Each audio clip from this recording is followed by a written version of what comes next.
Ce vieil informateur n'est pas mal. Ce n'est pas avec lui, c'est avec toi. Nous devrions en avoir un autre, tous les deux.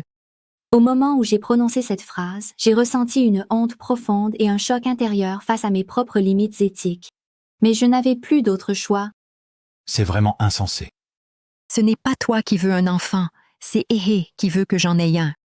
Héhé est la fille que j'ai eue avec Xiaolu avant notre divorce. Maintenant, elle vit avec moi et mon mari actuel, Lao Xie. Il y a quelques jours, Héhé a soudainement eu une forte fièvre. Nous pensions tous qu'il ne s'agissait que d'une infection virale ordinaire. Mais à notre grande surprise, notre fille a été diagnostiquée avec une leucémie. En apprenant que ma fille souffrait d'une maladie incurable, j'ai été submergée par la peur.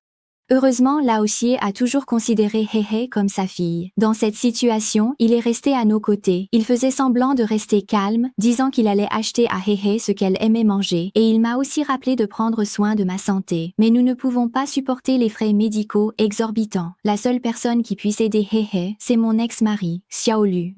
J'avais refusé à Xiaolu de voir sa fille pendant des années, mais je n'ai pas eu d'autre choix que de le contacter. Lao Xie a prétexté aller acheter des cigarettes pour partir. Je savais qu'il voulait nous laisser un moment d'intimité. Je n'ai finalement pas pu retenir mes émotions et, en pleurant, j'ai tout raconté à Xiaolu. Si le traitement de notre fille ne donne pas de bons résultats, il ne lui resterait peut-être que 2 ou 3 ans à vivre. Je l'ai supplié de faire un test sanguin. Si la compatibilité était bonne, on pourrait procéder immédiatement à une greffe de moelle osseuse. Le lendemain, lorsque Lao Xie et moi avons emmené notre fille à l'hôpital, en voyant la souffrance des autres enfants, j'ai eu l'impression d'apercevoir les épreuves que Héhé pourrait endurer à l'avenir. Cette association d'idées a directement brisé mes défenses psychologiques. À force de vivre sous une pression mentale extrême, j'ai failli m'évanouir. À ce moment-là, je me sentais comme un récipient vidé de toute énergie, obligé de recevoir une perfusion de glucose à la clinique. Le soir, Xiaolu est arrivé en toute hâte et a même apporté 100 000 yuans pour les frais d'hospitalisation. Pour la maladie de l'enfant, il faut la soigner comme il se doit, l'argent n'est pas un problème.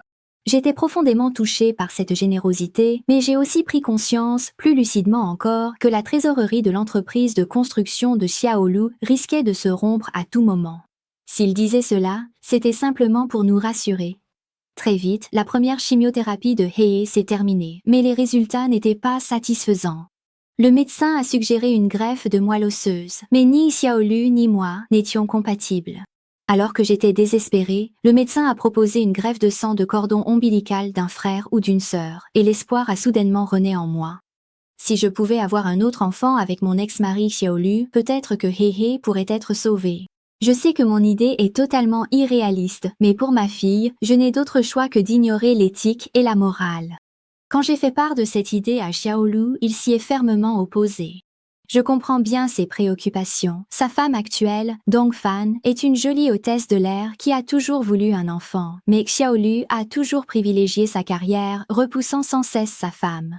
Maintenant que je fais une telle demande, elle doit forcément se sentir très mal prise au milieu.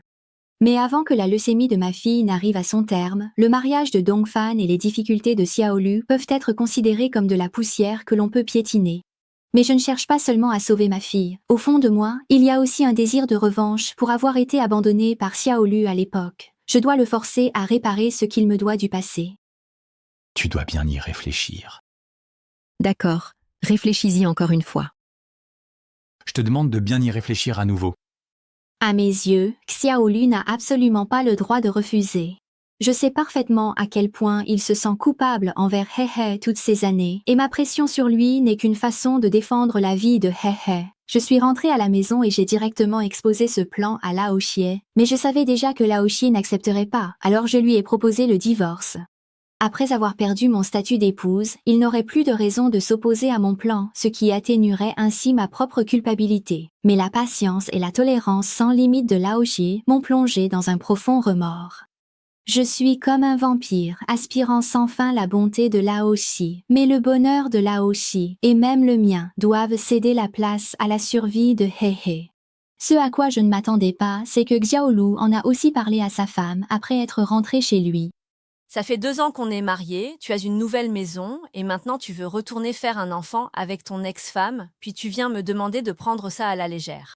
Elle a juste dit ça, mais je n'ai encore rien accepté, non?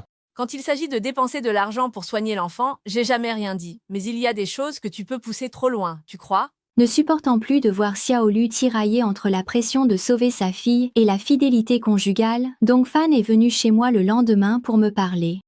Mais je n'étais pas à la maison à ce moment-là, il n'a vu que Lao Xie et He dans ses bras. Peut-être que la tendresse entre le père et la fille l'a touché, car il n'est pas resté longtemps avant de partir. Je sais qu'il ne se sentait sûrement pas bien, car lui aussi a toujours voulu avoir son propre enfant. Mais très vite, la situation a pris un tournant. Ce jour-là, après avoir rendu visite à He, Xiaolu a finalement changé d'avis et accepté d'avoir un enfant avec moi. Je sais que toi aussi tu es mon papa. Je suis ton papa. Nous sommes tous les deux tes papas. Alors toi aussi tu vas me sauver, n'est-ce pas? Les paroles de He ont complètement brisé la défense psychologique de Xiaolu. Le désir de survie de l'enfant lui a fait prendre conscience que la responsabilité d'un père dépasse de loin les scrupules éthiques d'un adulte. Ce genre de question qui touche l'âme l'a forcé à ne plus fuir sous prétexte d'absurdité. Nous sommes rapidement tombés d'accord. Nous avons décidé de recourir à la fécondation in vitro, ce qui nous permettait d'assumer notre responsabilité de sauver notre fille et de préserver la possibilité d'avoir un enfant dans notre nouvelle famille, réduisant ainsi le sentiment de trahison intérieure. Mais le destin semble toujours aimer jouer des tours. Comme j'avais déjà fait une fausse couche, nous avons essayé 3 fois la fécondation in vitro, sans succès. L'échec de la FIV a complètement détruit mon principal soutien psychologique et je n'ai pu considérer la conception naturelle que comme la seule issue possible. Mon obsession intérieure avait totalement occulté toute réflexion rationnelle, comme si seule la transgression de la plus grande limite éthique pouvait me permettre de lutter contre ce qu'on appelle le destin. J'ai caché la vérité à Lao Xie et je suis retournée voir Xiaolu. Avec des connaissances scientifiques, on sait que l'insémination artificielle est la méthode la plus efficace. Quoi que tu dises, j'ai déjà pris ma décision. Apprends-moi comment je dois expliquer ça à Dongfan en rentrant. Ne lui dis rien, tu n'as qu'à lui dire qu'on a encore essayé à l'hôpital. Mais Jou, on ne peut pas être trop égoïste. Si ce n'était pas pour He aujourd'hui, je ne serais jamais venu te supplier, jamais de ma vie, je ne t'aurais supplié. Quand ce sera le bon moment, je te préviendrai. Je sais que je fais du tort à Lao Xie, mais je n'ai quand même pas arrêté le plan. Au contraire, je me suis convaincue de façon encore plus extrême. Ce n'est qu'en réussissant à sauver He que je pourrai être digne du sacrifice de Lao Xie.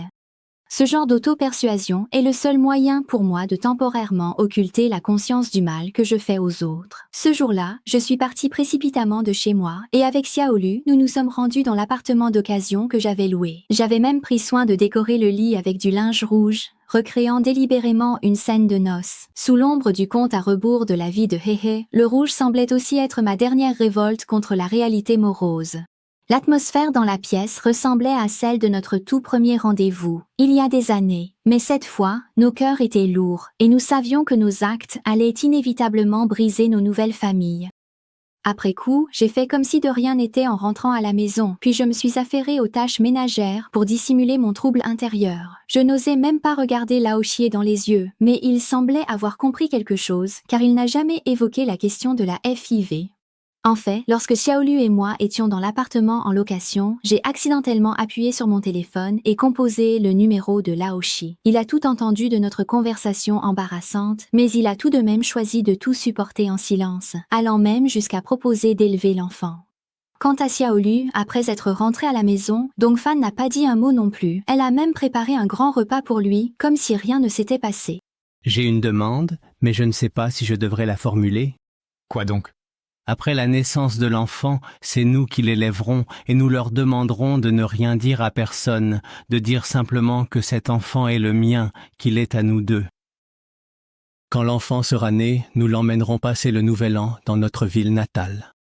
Au final, Lao Xie et Dongfan ont tous deux choisi de faire des compromis face à la réalité et ils ont tous les deux beaucoup sacrifié pour cela. À cet instant, je me sentais envahie à la fois par la honte et par un sentiment de délivrance. J'ai enfin compris toute la souffrance que j'avais infligée aux autres. Mon amour maternel pour He était à la fois un refuge et une prison mentale. Chaque lutte menée au nom de He n'était en réalité qu'une forme d'auto-emprisonnement plus profonde. Mais je ne regretterai jamais aucune de mes décisions. Même si les liens familiaux se sont effondrés, tant que l'on suppose que sauver ma fille a réussi, tout cela peut être considéré comme un sacrifice nécessaire. Pour offrir à He un amour inconditionnel, je suis prête à tout endurer, même si cela signifie me dresser contre le monde entier.